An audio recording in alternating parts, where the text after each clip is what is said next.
तुम तो वास्तव में असाधु हो, साधु कहलाने योग्य नहीं हो। अरे मेरे छोटे छोटे बालकों को तुमने भ्रमित करके बाबा बैरागी बना दिया। जाओ, मैं तुम्हें शाप देता हूं कि एक स्थान पर तुम अधिक समय तक टिक ही नहीं पाओगे। इसलिए नारद जी इसी शाप के कारण एक स्थान पर रह नहीं पाते थे और भ्रमण ही करते रहते थे। तो ये कथा भी राजा परीक्षित को सुखदेव जी महाराज ने सुना दिया। और फिर आगे कहते हैं कि राजन, कश्यप ऋषि और उनकी पत्नी दीति से दैत्य तो पैदा हुए, लेकिन एक दैत्यों की बहन भी पैदा हुई जिसका नाम था रचना। और रचना का विवाह त्वष्टा मुनि के साथ कर दिया गया। तो त्वष्टा मुनि और उनकी पत्नी रचना से उनको दो बेटा पैदा हुए। एक का नाम था सन्निवेश और एक का नाम था विश्वरूप। तो राजा परीक्षित ने कहा कि गुरुदेव, देवताओं के पुरोहित तो मैंने सुना है बृहस्पति हैं, और आपने कहा कि विश्वरूप भी पुरोहित बने, ये कथा मैं सुनना चाहता हूं। तो अब सुखदेव जी महाराज राजा परीक्षित से कहते हैं कि राजा, एक बार की बात है कि एक बार देवराज इंद्र अप्सराओं का नृत्य देखने में मग्न थे और गुरु महाराज पहुंच गए, बृहस्पति देव। और जब बृहस्पति देव पहुंचे तो यद्यपि इंद्र ने देख तो लिया कि गुरु महाराज आए हैं, पर सोचने लगा कि यदि मैं उनको जाकर के प्रणाम करूंगा तो स्वागत सत्कार में फालतू का मजा किरकिरा हो जाएगा जो आनंद ले रहा हूं। तो इसलिए देख करके भी अनदेखा कर दिया। और बृहस्पति जी समझ गए, बोले वाह रे चेला, जानबूझ करके अनदेखा कर रहे हो। तो नाराज हो गए बृहस्पति, और नाराज हो गए तो वहां से अंतर ध्यान हो गए।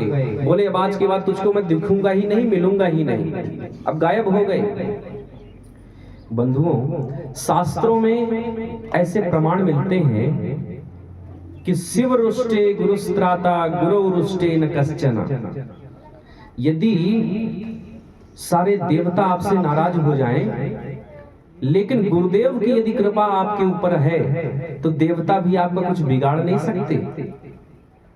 लेकिन यदि गुरुदेव नाराज हो जाने पावे तो सारे देवता भले एक साथ आपके ऊपर कृपा करना चाहें तो भी वो आपकी रक्षा नहीं कर सकते। जब अंतर ध्यान हो गए बृहस्पति, अब बिना पुरोहित के काम कैसे चले? तो इंद्र ने सब जगह ढूंढा, जब नहीं मिले तो ब्रह्मा जी के पास गए। ब्रह्मा जी ने समाधान बताया कि जब तक बृहस्पति जी मिल नहीं जाते तब तक त्वष्टा के पुत्र विश्वरूप को ही अपना पुरोहित बना दो। तो सभी देवता मिलकर के विश्वरूप जी के पास गए और उनसे प्रार्थना करने लगे। और विश्वरूप जी के 3 सिर थे, एक से वेद पाठ करते थे, एक से सोमलता का पान करते थे और एक से सब तरफ देखते थे। 3 सिर थे उनके। पहले तो मना किया, लेकिन जब बार बार निवेदन किया तो मान गए।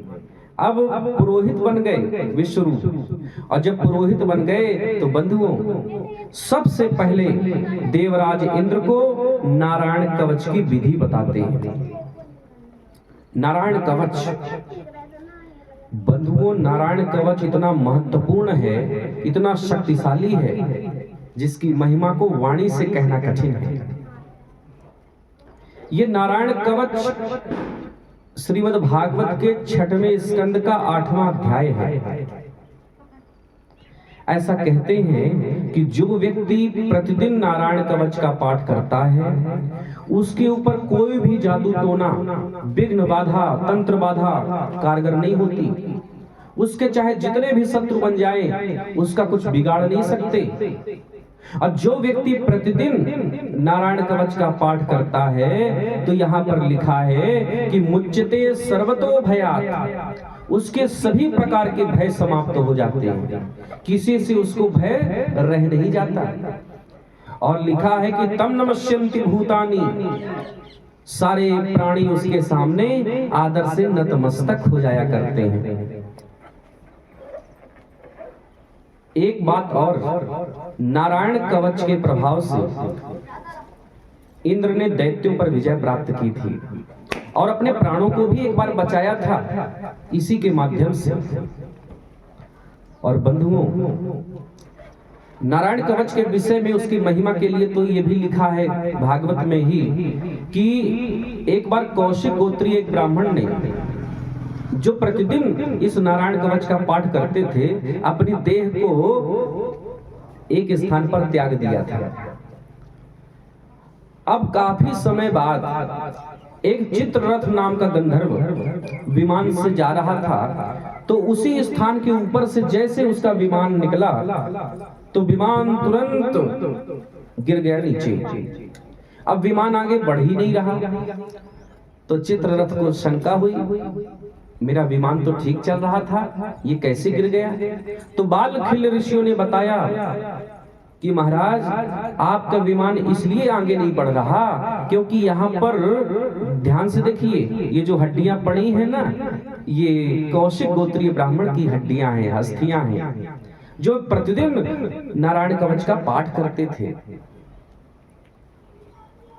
और जब तक आप इनकी अस्थियों का विसर्जन नहीं कर दोगे, तब तक आपका विमान आगे नहीं जा सकता। तब जाकर के उन्होंने प्राची सरस्वती में प्रवाहित किया अस्थियों को, उनको प्रणाम किया, तब जाकर के विमान आगे बढ़ा। तो विचार करिए कि नारायण कवच का पाठ करने वाले व्यक्ति की मृत्यु के बाद उसकी अस्थियों में इतनी ताकत रहती है कि उसके ऊपर से कोई विमान नहीं जा सकता। तो जीते जी यदि कोई नारायण कवच का पाठ करे तो उसके जीवन की स्थिति को आप सोचिए। भगवान की विशेष कृपा प्राप्त होती है। कभी भी संकट आते हैं तो उसी प्रकार से चले जाते हैं जैसे वो आए थे। बंधुओं, जीवन में मुझे ऐसा लगता है कि यदि ज्यादा कुछ न बन पाए पूजा पाठ, कोई बात नहीं है, पर नियम से प्रतिदिन नारायण कवच का पाठ जरूर करना चाहिए। बोले वृंदावन बिहारी लाल की। इसके बाद विश्वरूप जी ने देवताओं की शक्ति बढ़ाने के लिए एक यज्ञ आयोजन कराया। अब जजमान बन के इंद्र बैठ गए और विश्वरूप जी आहुतियां डलवाने लगे यज्ञ में। तो अब देखो, दैत्य तो मामा जी लगते हैं विश्वरूप के, तो देवताओं को तो आहुतियां डलवा रहे थे, बीच बीच में अपने मामा जी लोगों के लिए भी आहुतियां डलवा ले रहे। अब देखो, आज का जजमान तो था नहीं इंद्र, आज के यजमान को तो पता ही नहीं चलता है कि गुरु बाबा पंडित जी कहाँ कहीं के लिए आहुतियां डलवा रहे हैं, कुछ पता ही नहीं है उसको। लेकिन देवराज इंद्र तो जानकार था, उसने कहा कि व्यवस्था मैं कर रहा हूँ, खर्च मैं कर रहा हूँ, और ये पंडित जी मेरे दुश्मनों के लिए आहुतियां डलवा रहे हैं। तो नाराज हो गए, क्रोध में आ गए, और कितना क्रोध आया इंद्र को कि तुरंत पंडित जी के तीनों सिरे काट दिए विश्वरूप के। अब देखो, जैसे विश्वरूप को मार दिया, तीनों सिर कट गए, तो ब्रह्म हत्या लग गई। और ब्रह्म हत्या अब लीलने को तैयार हो गई। अब तो बड़े संकट में आ गए इंद्र। और जब संकट में आए तो देखो, ब्रह्म हत्या के कुछ रूप होते हैं। एक ब्रह्म हत्या बटवाने से बट जाती है, एक ब्रह्म हत्या गलित कुष्ठ रोग आदि के रूप में सामने आती है, एक क्षय रोग के सामने आती है। उसके कई रूप होते हैं। तो जब इंद्र संकट में आए तो सबने मिलकर के व्यवस्था बनाई कि इस ब्रह्म हत्या को यदि कोई बटवा ले तो संकट दूर हो सकता है। तो इंद्र की ब्रह्म हत्या को 4 लोगों ने बटवाया था, पृथ्वी, जल, वृक्ष और स्त्रियां। तो पृथ्वी की ब्रह्म हत्या क्या है जो उसने बंटवाया था? जो वो बंजर होती है, ऊसर भूमि होती है, ये ब्रह्म हत्या है। और दूसरा, जल ने भी ब्रह्म हत्या बंटवाई थी। तो आप कभी सरोवर आदि में गए होंगे तो उसमें फेन निकलता है, वो ब्रह्म हत्या का ही स्वरूप है। तीसरा, वृक्षों ने भी ब्रह्म हत्या बंटवाई थी इंद्र से, तभी तो उसमें गोंद आदि निकलती है। और चौथा, स्त्रियों ने भी बंटवाया था ब्रह्म हत्या को, इसीलिए हर महीने वो 4 दिनों के लिए अस्पृश्या होती है, रजस्वला होती हैं, स्पर्श करने योग्य नहीं होती। ये ब्रह्म हत्या ही बंटवाने के कारण ये परिस्थितियां बनी। तो इंद्र तो प्रसन्न हो गए चारों पर, और चारों को प्रसन्न होकर के चारों को एक एक आशीर्वाद भी दे दिया। तो पृथ्वी को क्या आशीर्वाद दिया कि पृथ्वी में कोई कितना भी गड्ढा कर दे, एक समय बाद वो गड्ढा भर ही जाएगा। ये इंद्र ने आशीर्वाद दिया पृथ्वी को। इसके बाद जल को आशीर्वाद दिया कि यदि कोई अन्य तरल पदार्थ घटने लगे और जरूरत पड़े तो जल को मिला के बढ़ाया जा सकता है। अब जैसे घर में दूध कम हो, मेहमान ज्यादा आ गए हो, तो पानी मिला के बढ़ाया जा सकता है दूध को। ये इंद्र का आशीर्वाद है। हाँ। और तीसरा है वृक्ष। वृक्षों को आशीर्वाद दिया था कि यदि कोई शाखा आदि काट भी देगा तो पुनः अंकुरित हो जाओगे। और इस वरदान के पहले वो अंकुरित नहीं होते थे, ऐसा शास्त्रीय वचन है। और चौथा, स्त्रियों को भी आशीर्वाद दिया था कि एक गर्भ धारण करने के बाद द्वितीय गर्भ धारण नहीं करेंगी जब तक कि पहला पैदा ना हो जाए, यद्यपि भोगक क्षमा है। ये आशीर्वाद इंद्र ने दिया।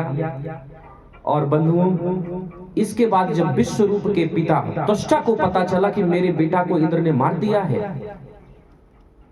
तो उनको भी बहुत दुख लगा और क्रोध आया। तो त्वष्टा ऋषि ने एक यज्ञ का आयोजन किया और यज्ञ में बड़े विद्वान ब्राह्मणों को बुलाया और बोले कि एक ऐसा यज्ञ करो जिससे एक ऐसा बेटा पैदा हो, एक ऐसा व्यक्ति पैदा हो जो इंद्र को मार दे। तो देखो, यज्ञ का आयोजन हुआ, ब्राह्मणों ने मंत्र पढ़ना शुरू किया, लेकिन मंत्र में कुछ त्रुटि हो गई, मंत्र पढ़ने में। अब देखो, ये जो मंत्र होते हैं ना, इनका बड़ा महत्व होता है। संस्कृत व्याकरण में स्वरों का महत्व होता है। आप किस स्वर से उस मंत्र को पढ़ रहे हैं, उच्च स्वर से, मध्यम से, इन उदात्त अनुदात्त, इनका भी बहुत बड़ा प्रभाव पड़ता है।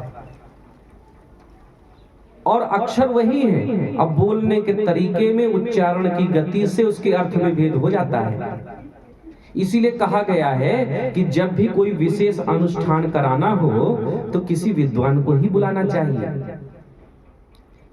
ये नहीं सोचना चाहिए कि चलो किसी प्रकार से पूजा पाठ हमारा हो जाए, नहीं। जब किसी विशेष कामना के लिए बड़ा अनुष्ठान कराना हो तो किसी विद्वान व्यक्ति, किसी विद्वान ब्राह्मण को ही घर में बुलाना चाहिए और उस कार्य को कराना चाहिए। और नहीं तो लिखा है कि विधिहीनस्य यज्ञस्य सद्यो कर्ता विनश्यति। जो यज्ञ विधि से हीन होता है तो वह यजमान नष्ट हो जाता है। तो बंधुओं, अब वहां पर मंत्र त्रुटि हो गई। तो चाहते तो ये थे कि एक ऐसा व्यक्ति पैदा हो जो इंद्र को मार दे, लेकिन मंत्रों का प्रभाव ऐसा पड़ा त्रुटि होने पर, उसका अर्थ ऐसा निकला कि ऐसा व्यक्ति पैदा हो जो इंद्र से मारा जाए। अब बड़ा भारी असुर पैदा हो गया उस यज्ञ से, जिसका नाम था वृत्रासुर। और त्वष्टा मुनि ने वृत्रासुर को आदेश दिया कि जाओ इंद्र को मारो। अब वृत्रासुर तो बहुत बलशाली था, देवता तो उससे कांप रहे थे, भयभीत हो रहे थे, कैसे रक्षा हो। तो सब देवता भगवान के पास गए। भगवान ने कहा कि तुम्हारे अंदर वृत्रासुर को सामना करने की शक्ति नहीं है, दधीच ऋषि के पास जाओ, उनकी अस्थियों से ही कोई अस्त्र बनेगा, वज्र बनेगा, उससे इसे वो मारा जाएगा। इसीलिए सब लोग मिलकर के गए दधीचि मुनि से और उनको दंडवत करते हैं, उनको प्रणाम करते हैं। दधीचि मुनि को जब प्रणाम किए और अपनी मनोकामना को सामने रखा,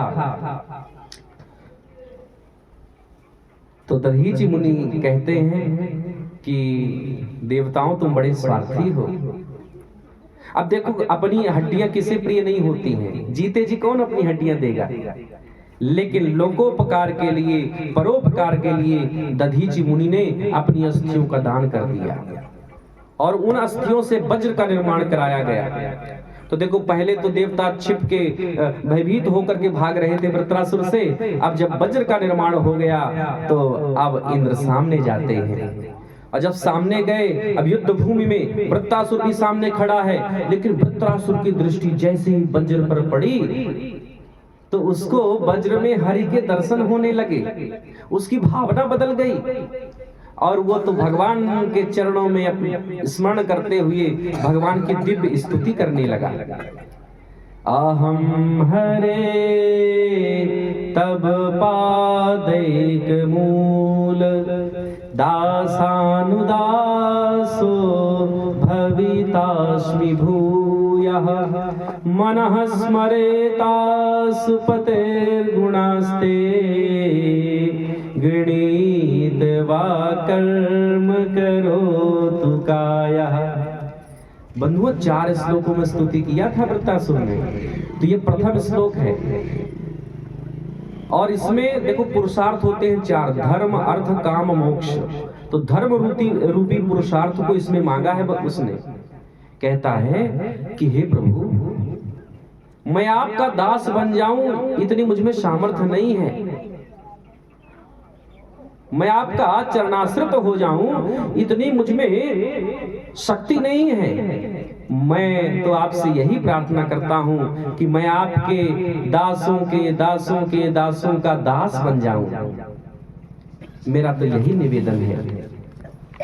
और इसके बाद जब दूसरी स्तुति करता है तो कहता है न नाग पृष्ठम न च पारमेष्ठ्यम न सार्वभौमं न रसाधिपत्यम न योग सिद्धिर पुनर्भवं वा समंजसत्वा विरहै आकांक्षे।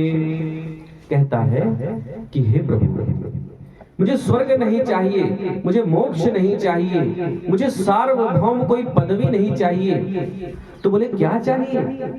तो कहता है कि प्रभु मुझे आपका विरह चाहिए, मैं आपकी यादों में खोया हुआ आपका ही स्मरण करता रहूं, आपका विरह मुझे चाहिए। अब देखो, भक्ति का एक सूत्र और होता है, मिलन की तड़फन। ये भक्ति का एक सूत्र है। अब देखो, एक रामकृष्ण परमहंस थे, उनका एक शिष्य था नरेंद्र, बालक नरेंद्र। अब वो गए गुरुदेव के पास, बोले गुरुदेव भगवान कैसे मिलेंगे? तो रामकृष्ण परमहंस जी बोले कि जाओ माला जाप करो भगवान का। एक मंत्र बताया, बोले जाप करो भगवान मिल जाएंगे। अब नरेंद्र गए घर में और एक माला जपी, फिर दौड़ के आए, गुरुदेव मैंने तो एक माला जाप कर ली, भगवान तो नहीं मिले। गुरुदेव ने कहा कि बेटा जाओ और जपो। नरेंद्र फिर से गए, 2 माला 3 माला 6 10 माला जाप कर ली, फिर आकर के बोले गुरुदेव भगवान तो नहीं मिले। बोले बेटा और जाके जपो, और 50 माला 100 माला 200 माला बहुत माला जाप कर ली, लेकिन भगवान नहीं मिले। नरेंद्र तो जाकर के कहने लगे कि गुरुदेव आपने कहा माला जाप कर लो, मैंने बहुत माला जाप कर ली, भगवान कब मिलेंगे? और मुझे भगवान से मिलना है और मेरी जिद है, मैं बिना भगवान से मिले नहीं जाऊंगा। और मुझे मालूम है कि आप यदि चाह लेंगे तो भगवान का साक्षात्कार मुझे करा देंगे। तो जिद कर लिया नरेंद्र ने। जब जिद कर लिया तो रामकृष्ण परमहंस ने कहा ठीक है बेटा, चलो अब आज तुम्हें भगवान के दर्शन कराते हैं। अब नरेंद्र को ले गए गंगा तट पर। अब बोले चलो स्नान करो पहले। अब नरेंद्र ने पहले स्नान किया, बोले चलो डुबकी लगाओ। अब जैसे नरेंद्र ने डुबकी लगाई, रामकृष्ण परमहंस ने गला पकड़ा और दबोच दिया नदी के अंदर। और काफी समय तक 30-35 सेकंड तक तो निकाला ही नहीं। अब देखो, एक छोटे बच्चे के लिए तो बहुत होता है 30-35 सेकंड, और एक ऐसे समय पर निकाला जब उसके जीवन का बिल्कुल अंतिम समय ही शेष था। और जैसे बाहर निकाला नरेंद्र को, नरेंद्र तो हाँफते बोले कि गुरुजी ये आपने क्या कर दिया था?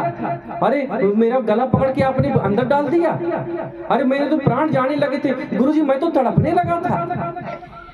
रामकृष्ण परमहंस ने कहा कि बेटा, जिस प्रकार से नदी से बाहर आने के लिए तुम तड़पने लगे थे, जिस दिन यही तड़प परमात्मा को पाने की तुम्हारे अंदर हो जाएगी, तुम्हें परमात्मा जरूर मिलेंगे। ये है भक्ति का एक सूत्र, और इसी सूत्र पर तृतीय स्तुति किया है वृत्तासुर ने। कहता है अजात पक्षा इव मातरम खगा स्तन्यम यथावसतराक्षुधार्ता प्रियं प्रियेव विशुतं विषण्णा मनोरविन्दाक्ष दिदृक्षते त्वाम्। कहता है अजात पक्षा इव मातरम खगा, जैसे जिन पक्षियों के बच्चों के पंख नहीं निकले हैं, वो तो अपनी माँ की बाट जोहते रहते हैं कि मेरी माँ आएगी, मुझे भूख लगी है तो मेरी माँ जब आएगी तो दाना मुझे चुगा देगी, मेरे मुंह में दाना डाल देगी, तो माँ की आशा करते रहते हैं। और फिर कहते हैं स्तन्यम यथा वत्सतराक्षुधार्ता, जैसे गाय के छोटे छोटे बछड़े अपनी माँ की आशा करते हैं, और उनके मन में एक भावना होती है कि यहाँ तक जब छाया आ जाती है तो मेरी माँ घूम करके आ जाती है, और वो उसका इंतजार करते हैं कि माँ आएगी तो मुझे दूध स्तनपान करा देगी। तो बोले जैसे वो पक्षी अपनी माँ की आशा करते हैं, बछड़े अपनी माँ की आशा करते हैं, और जैसे प्रियम प्रियेव विशुद्धम विषण्णा, जैसे एक पत्नी परदेश में गए हुए पति के प्रति आशा करती है कि मेरे पति कब आएंगे। अब देखो इसको उदाहरण से बतलाते हैं। जैसे एक किसी लड़की का विवाह हुआ, अब वो लड़की ज्यादा पढ़ी लिखी तो नहीं थी, तो विवाह तो हो गया। और विवाह के बाद पति ने कहा कि देखो मुझे आवश्यक कार्य से प्रदेश जाना पड़ेगा और जाना जरूरी है, तो इसलिए जा रहे हैं। तो पत्नी ने कहा कि आप जा रहे हैं, आपके बिना मैं अकेले कैसे रहूंगी और कब तक में लौटेंगे आप। तो पति ने कहा कि अब देखो तुम पढ़ी लिखी हो नहीं, अब मैं कितने दिन बता दूं तुमसे, तुम समझ तो नहीं पाओगी। बोली बताइए तो पति ने कहा कि 10 दिन में मैं लौट आऊंगा। अब वो पढ़ी लिखी तो थी नहीं, उसे 10 दिन तो मालूम ही नहीं था 10 दिन क्या होता है। तो पति ने कहा कि चलो मैं तुम्हें समझाता हूँ। अब उसने कहीं पर 10 रेखाएं खींच दी और बोले कि एक काम करना, तुम जब रोज सुबह सो करके उठना तो एक रेखा को मिटा देना, और जैसे जैसे वो रेखा घटती जाएंगी और जिस दिन वो आखिरी रेखा भी मिट जाएगी, जान लेना उसी दिन मैं घर में आऊंगा। पत्नी प्रसन्न हो गई, पति देव चले गए परदेश, और यहाँ वो रोज सुबह उठ करके उस रेखा को मिटाने लगी। अब देखो जैसे जैसे वो रेखाएं कम होने लगी, वैसे वैसे उसके मन में मिलने की आशा बढ़ने लगी। और जिस दिन वो आखिरी रेखा भी मिट गई, उस दिन तो 1 सेकंड भी काटना मुश्किल था। उसे लग रहा था पति देव कब कितनी जल्दी आ जाएं। यहाँ पर वृत्रासुर कहता है कि जैसे वह पत्नी अपनी पति की आशा करती है, बछड़े अपनी माँ की आशा करते हैं और पक्षी अपनी माँ की आशा करते हैं, उसी प्रकार से प्रभु मेरा मन केवल आपके चरणों में लगा रहे, मैं केवल आपके चरणों की आशा करता रहूं, यही आपसे मेरी प्रार्थना है। इसके बाद चौथे मंत्र में स्तुति किया वृत्रासुर ने कि ममोत्तम श्लोक जनेषु सख्यम संसार चक्रे भ्रमतः स्वकर्मभिः तन्माययामात्मजदार्गेषु आसक्त चित्तस्य नाथ भूयात्। बड़ी सुंदर बात कहा वृत्रासुर ने। कहता है कि प्रभु जन्म मरण का ये चक्कर छूट जाए, ऐसा मुझे मोक्ष नहीं चाहिए। मुझे भले ही मोक्ष ना मिले और कर्मानुसार चाहे जितने मुझे जन्म मिल जाएं और सुख दुख मिलते रहें, मुझे सब स्वीकार है। लेकिन आपसे प्रार्थना ये है कि जब भी जन्म मिले तो उस जन्म में आपके भक्तों की संगति मुझे मिले, उनका साथ मुझे मिले, और आपकी माया से जो सांसारिक लोग मोहित हैं उनका साथ मुझे कभी ना मिले, कुसंगियों का साथ ना मिले। बस यही मेरी मुक्ति है, यही मेरा मोक्ष है। अब देखो, था तो असुर लेकिन कितनी दिव्य स्तुति किया। इंद्र ने कहा कि वृत्तासुर, तुम्हारी भक्ति और तुम्हारी स्तुति से तो मैं बहुत प्रसन्न हूं। तुम्हारे अंदर भगवत भक्ति के संस्कार हैं। वृत्तासुर ने कहा कि इंद्र, बात बदलने की कोशिश मत करो, चलो युद्ध करो। क्योंकि वृत्तासुर युद्ध भूमि में अपने प्राणों का त्याग करना चाहता था, इसलिए उसने युद्ध के लिए कहा। अब देखो, युद्ध प्रारंभ हो गया। अब वृत्तासुर भी बहुत ताकतवर था। अब चारों तरफ हाहाकार मच गया। वज्र को हाथ में लिया इंद्र ने और जाकर के दोनों भुजाएं काट दी वृत्तासुर की। लेकिन फिर भी वृत्तासुर अपने बल से आगे बढ़ा, और लिखा तो ये तक है कि निगल गया इंद्र को वज्र के सहित। और कहीं कहीं तो ऐसा भी प्रमाण मिलता है कि ऐरावत हाथी के सहित निकल गया था, इतना बलशाली था। लेकिन पेट के अंदर जाकर के भी इंद्र की मृत्यु नहीं हुई। क्यों नहीं हुई? क्योंकि नारायण कवच को धारण कर चुके थे। नारायण कवच का प्रतिदिन पाठ करते थे इंद्र, इसलिए उनकी मृत्यु नहीं हुई, वो बच गए। और अंदर से ही वज्र का प्रहार किया, जिससे वृत्तासुर के प्राणों का अंत हो गया। बोले वृंदावन में हरिलाल की।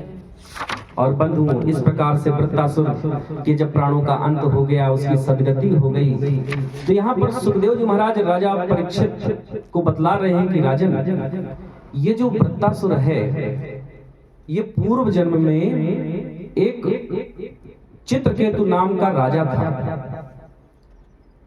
और इसका भी प्रसंग सुना देते हैं। कहते हैं ये राजा था, इसकी कई रानियां थी, और कई रानियों में संतान किसी के नहीं थी। अब राजा बड़ा दुखी रहता था, तो उसने महर्षि अंगिरा की बहुत सेवा किया। तो अंगिरा मुनि ने प्रसन्न होकर के एक फल दिया, बोले ये अपनी पत्नी को खिला देना तो बच्चा होगा। उसने वैसा ही किया, सबसे बड़ी वाली रानी को वो फल खिला दिया। अब समयानुसार बड़ी रानी को बेटा भी पैदा हो गया। अब राजा भी प्रसन्न, बड़ी रानी भी प्रसन्न, और बेटा तो हो ही गया था।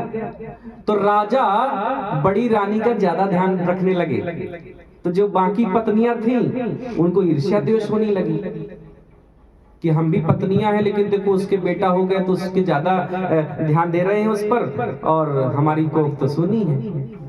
तो लिखा ये तक है कि सौतिया डाह में विष देकर के उस बच्चे को ही मार दिया उन बाकी रानियों ने। और जब मार दिया तो राजा बहुत दुखी हो गए। महर्षि अंगिरा से निवेदन किया। नारद जी आए तो नारद जी से निवेदन किया। नारद जी ने पहले तो समझाया कि देखो कौन सा बेटा कहाँ का नाती, ये संसार का चक्कर है। कब तुम कितनी बार उसके बेटा बन चुके हो, वो कितनी बार तुम्हारा पिता बन चुका है। ये संसार के जितने संबंध है सब अनित्य हैं, तुम इनमें क्यों पढ़ते हो। लेकिन चित्रकेतु ने कहा कि नारद जी मुझे तो बेटा चाहिए। रोते रोते उनके चरणों पर बैठे रहे। नारद जी को दया आ गई तो अपने मंत्र शक्ति से उस मरे हुए बेटा को भी जीवित कर दिया। अब देखो जब वो बेटा जीवित हो गया तो माता पिता दौड़ पड़े बच्चे के लिए, बोले बेटा तुम ठीक हो गए। अब जैसे प्रेम से बोले, अब वो बेटा भी बोलने लगा, आप कौन? अरे हम तुम्हारे पिता हैं बेटा, ये तुम्हारी माँ है। तो कहता किस जन्म के हो आप, किस जन्म के माता पिता हो, बताओ अपना परिचय दो। अब देखो जितनी खुशी से बच्चे से मिले थे अब उतने ही निराश हो गए कि बताओ जिस बच्चे के लिए हम जो है तो रोते रोते अपनी आंख फोड़ बैठे, ये हमारा परिचय पूछ रहा है। अब तो वैराग्य सा हो गया। नारद जी की बातें याद आने लगी। और बिल्कुल सत्य है बंधुओं, ये सारा संसार केवल मतलब का है, स्वार्थ का है। आप किसी भी रिश्ते में चिंतन कर लिए, जब तक स्वार्थ की सिद्धि हो रही है तो आपका महत्व है। और जिस दिन स्वार्थ की सिद्धि होना बंद हो जाएगी तो महत्व देना बंद कर दिया जाता है। यही संसार की सच्चाई है।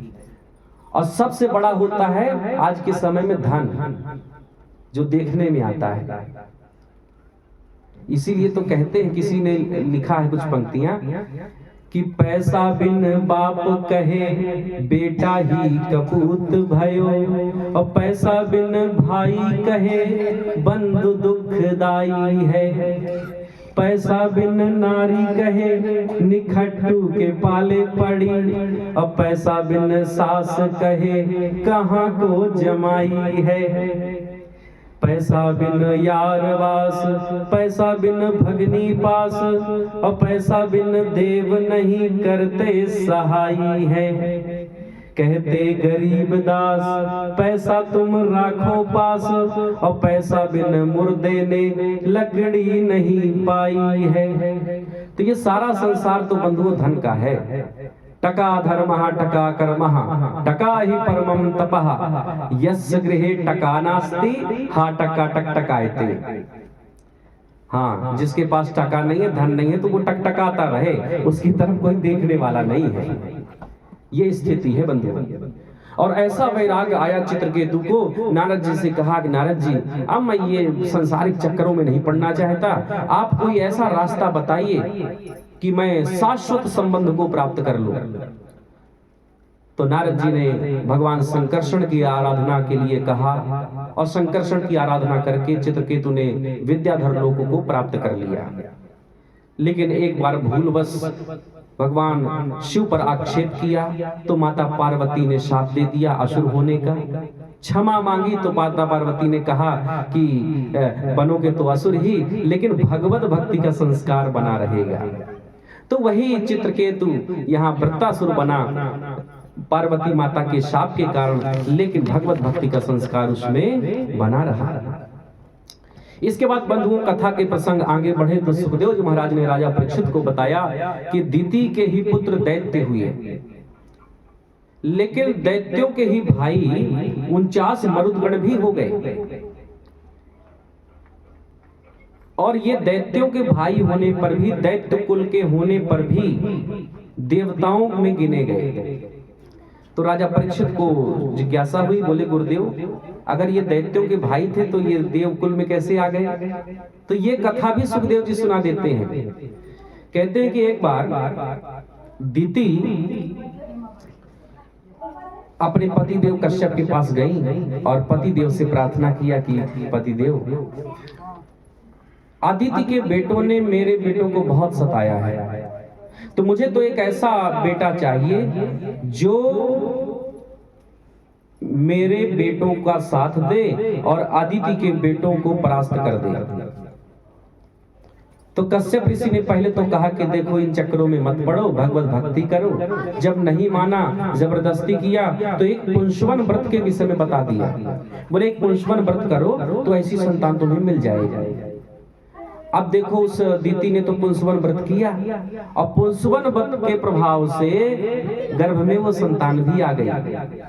लेकिन इंद्र को यह मालूम था कि ये संतान मुझे परास्त कर देगी, क्योंकि पुंसवन व्रत के प्रभाव से आई है।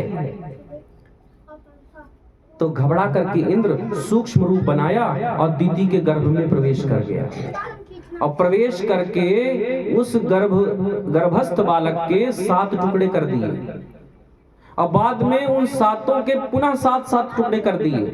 तो 7 7 49 टुकड़े हो गए। और वो जब बालक रोने लगा तो कहता है इंद्र, मारुत मारुत, माने मत रो मत रो, इसलिए उनको मारुत कहने लगे, मरुदगण कहने लगे। अब देखो, वैसे पुंसवन व्रत के प्रभाव से बालक की मृत्यु नहीं हुई, और ये इंद्र प्रवेश भी नहीं कर पाता, लेकिन दीति माता के द्वारा नियमों में कुछ त्रुटि हो गई, क्योंकि पुंसवन व्रत के कुछ नियम होते हैं, और उन नियमों में एक त्रुटि हुई, इस कारण से इंद्र को मौका मिल गया था। लेकिन पुंसवन व्रत के प्रभाव से वो बच्चे मरे नहीं। जब इंद्र बाहर आए तो सोचे कि कहीं दीति क्रोधित होकर के शाप ना दे दे, तो पहले ही चरणों में गिरे। अब बोले, आप माता, आप तो मेरी मौसी हैं, मुझे क्षमा कर दीजिए। मैं आपके बेटों को जो 49 रूपों में विभक्त हो गए हैं उनको मैं अपने कुल में मिला लूंगा। और ऐसा कह के क्षमा मांगने लगे। इन्हीं मरुदगणों के विषय में ही तो रामचरितमानस में आता है ना कि हरि प्रेरित ते ही अवसर चले मरुत 49 अट्टहास करि गर्जा कपि बढ़ी लागे आकाश। ये वही मरुदगण है। और बंधुओं, इसके बाद सुखदेव जी महाराज से राजा परीक्षित ने कहा कि गुरुदेव, ये पुंसवन व्रत क्या है, इसकी विधि क्या है? तो सुखदेव जी महाराज कहते हैं कि राजन, जिन महिलाओं को संतान नहीं हो रही हो, जो महिलाएं निसंतान हो, उनके लिए बहुत कारगर होता है पुंसवन व्रत। उन्हें पुंसवन व्रत अवश्य करना चाहिए। ये भागवत में उल्लेख मिलता है पुंसवन व्रत का। और दूसरा लाभ कहते हैं कि श्राद्ध के समय जो व्यक्ति पुंसवन व्रत से संबंधित जो अध्याय है भागवत का, इसका प्रतिदिन पाठ करते हैं तो उनके पितरगण प्रसन्न हो जाते हैं और पितरों की विशेष कृपा प्राप्त होती है। और तीसरा लाभ कहते हैं कि भगवान लक्ष्मी नारायण प्रसन्न हो जाते हैं और मनोकामनाओं को पूर्ण करते हैं। और फिर इसकी विधि के विषय में बतलाते हैं कि मार्ग शीर्ष महीने की शुक्ल पक्ष की प्रतिपदा से इसको प्रारंभ किया जाता है, जिसको हम लोग अगहन का महीना भी कहते हैं। तो शुक्ल पक्ष की प्रतिपदा से प्रारंभ होता है और 1 वर्ष का व्रत है ये। 1 वर्ष तक ये व्रत चलता है। और इसकी कुछ विधि भी है कि जैसे जब तक ये 1 वर्ष का व्रत चले तो उस स्त्री को हिंसा नहीं करनी चाहिए, सत्य बोलना चाहिए, किसी का जूठन नहीं खाना चाहिए, किसी की पहनी हुई माला नहीं पहननी चाहिए, और पूर्व दिशा की ओर अथवा दक्षिण दिशा की ओर ही सिर करके सोना चाहिए, और पैर धुल करके सोएं लेकिन गीले पैर ना सोएं। मांस मदिरा का निषेध किया गया है। दिन में नहीं सोना, सत्संग करना है और पवित्रता से प्रसाद पाना है, आदि आदि नियमों को बताया। और एक बात ये भी बताई कि देखो महीने में जब कुछ दिन ऐसे आए जब वो महिला अपवित्र हो जाए तो उस महिला के स्थान पर उसका पति भी व्रत कर सकता है, ऐसा भी बताते हैं। और इस व्रत की विधि के बाद अब श्रीमद् भागवत का बंधुओं 7वां स्कंद प्रारंभ होता है। बोले वृंदावन बिहारी लाल की।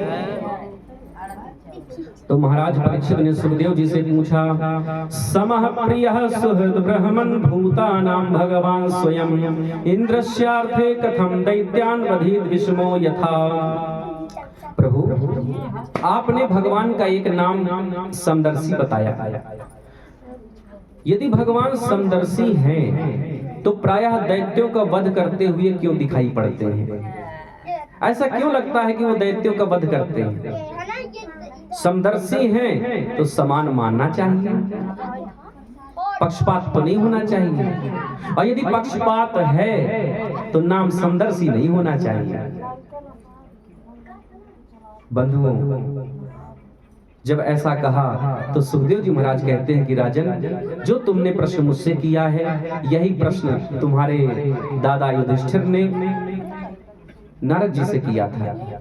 जिस समय पर शिशुपाल भगवान को बहुत गालियां बक रहा था और भगवान ने सुदर्शन चक्र से उसका कल्याण किया, तो शिशुपाल के अंदर से एक ज्योति निकली जो भगवान में ही समाहित हो गई। युधिष्ठिर को आश्चर्य हुआ कि भगवान में तो वही आत्मा मिल सकती है जो दिव्य हो। शिशुपाल तो इतना पापी था, फिर उसकी ज्योति क्यों विलीन हुई परमात्मा में? तो जब ये प्रश्न पूछा तो देवर्षि नारद उसका उत्तर देते हैं, कहते हैं कि युधिष्ठिर जी, भगवान से संबंध जोड़ना महत्वपूर्ण है, भगवान का स्मरण करना महत्वपूर्ण है, अब वो चाहे किसी भी माध्यम से हो। अब देखो, वैसे प्रयास तो ये करना चाहिए कि अच्छे माध्यम से भगवान का स्मरण करो, सकारात्मक विचारों से भगवान से संबंध जोड़ो, लेकिन कदाचित कोई यदि अन्य भावों से भी जोड़ लेता है तो भी उसकी सद्गति हो जाती है। गोप्यः कामात् भयात् कंसो द्वेषात् चैदादयो निपाः संबंधात् विष्णया स्नेहात् यूयं भक्त्या वयं विभो। कहते हैं कि गोपियों ने तो काम से चाहा था तो भी भगवान उनको मिल गए। भयात कंसो, कंस तो भय रूपी भक्ति से स्मरण कर रहा था। अब देखो भयभीत रहता था, शत्रुता भी मानता था, लेकिन स्मरण तो गोविंद का ही करता था, इसलिए उसका कल्याण हो गया। तो कहते हैं कि देखो ऐसा है कि जितने दैत्य हुए हैं, और हम लोग तो देखो द्वादश भागवतों का नाम प्रातः काल स्मरण करते हैं, ऐसा शास्त्र आज्ञा है, लेकिन द्वादश भागवतों में तो 2 दैत्यों का नाम भी आता है। तो राजन तुमने कहा कि दैत्यों को मारते हुए क्यों दिखाई पड़ते हैं, पक्षपात करते हैं, तो पक्षपात प्रभु नहीं करते। अगर पक्षपात करते होते दैत्यों के साथ तो 2 दैत्यों का, प्रहलाद और बलि, इन 2 का नाम द्वादश भागवतों में नहीं आता। भगवान संदर्शी हैं। तो राजा परीक्षित ने कहा कि गुरुदेव भगवान ने प्रहलाद पर अनुग्रह कैसे किया, यह कथा आप मुझे विस्तार से बताइए। तो बंधुओं, राजा परीक्षित को सुखदेव जी महाराज कथा सुना रहे हैं। कहते हैं कि राजन, जिस समय भगवान ने वाराह रूप लेकर के हिरण्याक्ष का वध कर दिया, तभी से हिरण्यकश्यप जो हिरण्याक्ष का भाई था, भगवान से बहुत शत्रुता मानने लगा, और इसीलिए वो वन में जाकर के पर्वत में गया और तपस्या करने लगा ब्रह्मा जी की। ओम ब्रह्मणे नमः, ओम ब्रह्मणे नमः, ऐसी तपस्या करने लगा। यद्यपि पुराणांतरों में अन्य कथाएं भी आती हैं कि देवर्षि नारद और पर्वत पक्षी का रूप बना करके गए, तपस्या में विघ्न किया, नारायण नाम का संकीर्तन किया, तो हिरण्यकश्यप घर आ गया, कयाधु से मिला, और कयाधु से मिलकर के क्या, क्यों, कैसे आदि प्रश्नों के द्वारा 108 बार श्रीमन नारायण संकीर्तन किया, और उसी रात्रि के गर्भाधान से प्रहलाद की उत्पत्ति हुई। और फिर से चला गया हिरण्यकश्यप तपस्या करने, और बड़ी कठोर तपस्या किया ब्रह्मा जी की। ब्रह्मा जी प्रसन्न हो गए, और जब प्रकट हुए बोले क्या मांगते हो, वरम ब्रूहि। हिरण्यकश्यप ने कहा कि ब्रह्मदेव मुझे अमर बना दीजिए। ब्रह्मा जी ने कहा भैया अमर तो हम स्वयं नहीं है, तुम्हें कहां से बना दें। तो कहा कि अमर नहीं बना सकते तो कुछ शर्त है मेरी, उनको आप वरदान स्वरूप दे दीजिए। बोले मांगो। तो अब एक एक करके वरदान मांग रहा है। कहता है कि मैं ना घर के भीतर मरूं ना बाहर मरूं, ये वरदान दे दीजिए। दूसरा वरदान मांगा कि ना ऊपर मरूं ना नीचे मरूं। तीसरा मांगा न दिन में मरूं ना रात में मरूं। चौथा मांगा ना अस्त्र से मरूं ना शस्त्र से मरूं। पांचवा वरदान मांगा ना मनुष्य से मरूं और ना जानवर से मरूं। छठा वरदान मांगा कि विधाता ब्रह्मा आपके द्वारा बनाई गई सृष्टि में किसी से ना मरूं। और अंत में तो और गजब का वरदान मांग लिया कि 12 महीने में से किसी महीने में ना मरूं। अब देखो जुगाड़ तो अपना पूरा ही बना लिया था अपनी तरह से उसने। ब्रह्मा जी ने कहा कि ताते में दुर्लभा पुंसान यान वृणी से वरान ममा। कहते हैं कि हिरण्यकश्यप यद्यपि तुम्हारे द्वारा मांगे गए वरदान दुर्लभ हैं, लेकिन तुम्हारे द्वारा की गई तपस्या भी दुर्लभ है, इसलिए तथास्तु कह दिया और वरदान देकर के अपने लोक के लिए प्रस्थान कर गए। अब जब देखो ये वरदान मिल गया तो हिरण्यकश्यप को अपने आप को अमर मानने लगा कि मैं अमर हो गया, क्योंकि जिस प्रकार के वरदान मैंने मांगे हैं ऐसा तो कोई होगा ही नहीं जो मुझे मार दे। अब देखो उसका प्रभाव ऐसा बढ़ा कि देवता तो थर थर कांपने लगे। हाँ, देवताओं को अपने यहाँ दास बना लिया उसने। इंद्र से झाड़ू लगवा रहा है, वरुण से पानी डुबा रहा है, ऐसी स्थिति थी, ऐसी सत्ता उसकी हो गई। रोते हुए सब देवता भगवान के पास पहुंचे। भगवान ने कहा मां भैष्ट विबुध श्रेष्ठा सर्वेषां भद्रमस्तु वः। तुम लोग घबराओ नहीं, समय की प्रतीक्षा करो, समय आने पर हम उसे दंडित करेंगे। प्रहलाद पर अनुग्रह करने का जब समय आएगा तो हम पहुंचेंगे। समय की प्रतीक्षा करो। तो देवता समय की प्रतीक्षा करने लगे और समयानुसार बंधुओं हिरण्यकश्यप के 4 बेटा पैदा हुए, आह्लाद, अनुह्लाद, सहलाद और प्रहलाद। लेकिन जो प्रहलाद है उनकी जो प्रवृत्ति है, स्वभाव है, प्रकृति है, वो बचपन से ही भक्ति से परिपूर्ण है। ऐसा लिखा है कि ब्राह्मण्य शील संपन्ना सत्य संधो जितेंद्रिय, यानी ब्राह्मण भक्त, सौम्य स्वभाव, सत्य प्रतिज्ञ, जितेंद्रिय, समभाव, हितैषी, बहुत सारे उनमें सद्गुण थे। और भगवान के प्रति तो उनका मन बचपन से ही आकृष्ट था। और बचपन में ही देखो बच्चे जब खेल कूद में व्यस्त रहते हैं, और प्रहलाद का मन तो ज्यादा इनमें लगता नहीं था, वो एकांत में बैठ करके भगवान का भजन करने लगते थे। भगवान के वियोग की भावना से कभी रोने लगते थे, तो भगवान के मिलने की आशा से कभी प्रसन्न हो जाते थे। और भगवान की विशेष कृपा थी प्रहलाद पर। हिरण्यकश्यप ने जब ध्यान दिया कि प्रहलाद की प्रकृति कुछ ठीक है नहीं, इसको सुधारना पड़ेगा बचपन से ही, तो उन्होंने संडामर्क जी को बुलवाया। अब देखो संडामर्क जी 2 लोगों के नाम है, संड और अर्मक। ये 2 लोग हैं, ये शुक्राचार्य जी के 2 बेटा हैं। इन्हीं को मिला करके कह देते हैं संडामर्क जी। और वो एक विश्वविद्यालय चलाते हैं, हिरण्यकश्यप दानव विश्वविद्यालय, और उसके प्राचार्य हैं वो। हिरण्यकश्यप ने बुलाया और बोले कि मेरे बेटे प्रहलाद की प्रवृत्ति कुछ ठीक है नहीं, इसको ले जाइए आप विद्यालय में और छल कपट की, माया की शिक्षा दीजिए। कैसे छल कपट किया जाता है, कैसे दानव लोग अपना षड्यंत्र करते हैं, ये सब शिक्षा दीजिए उसको। अब संडामर्क जी ले गए और अपनी तरह से शिक्षा देने लगे। लेकिन प्रहलाद ऐसे बुद्धिमान बच्चे थे कि गुरुजी के सामने तो वही सुना देते थे जो वो पढ़ाते थे, और जैसे विद्यालय से बाहर आए तो केवल भगवान का भजन। एक बार एकदा सुरराड पुत्रम अंकमारोप्य पांडव पप्रच्छ कथतां वत्स मन्यते साधु यद् भवान।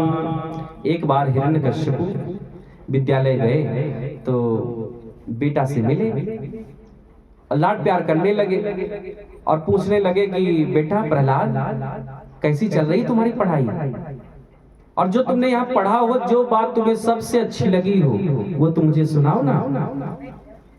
तो प्रहलाद ने कहा, पिताजी ये जो गृहस्थ जीवन है ये अंधकूप के समान है।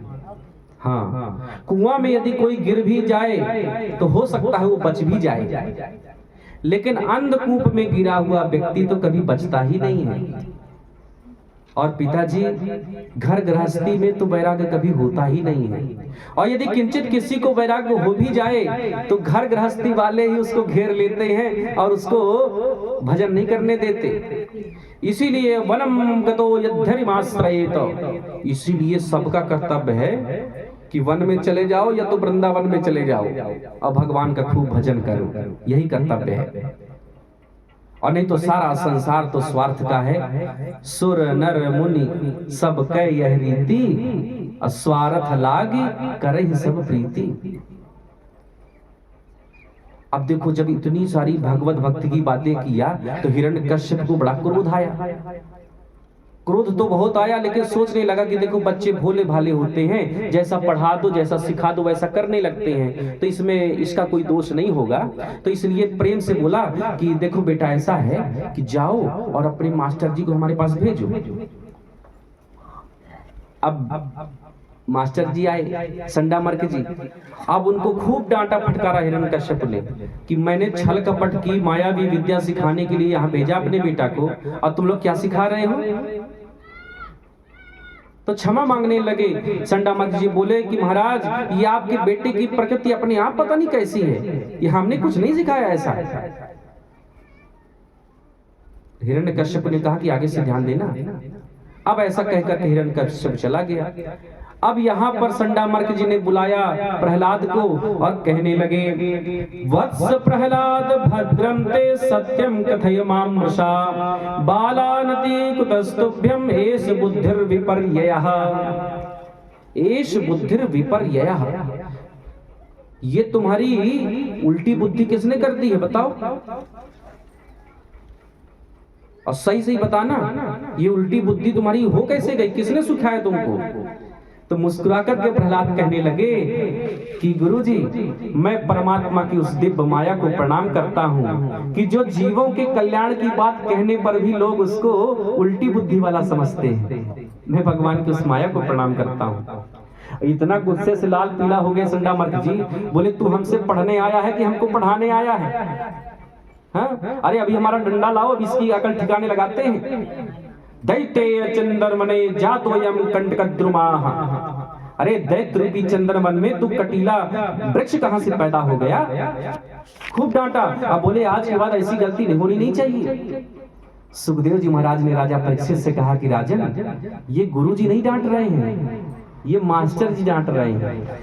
हाँ, गुरु जी में और मास्टर जी में अंतर होता है।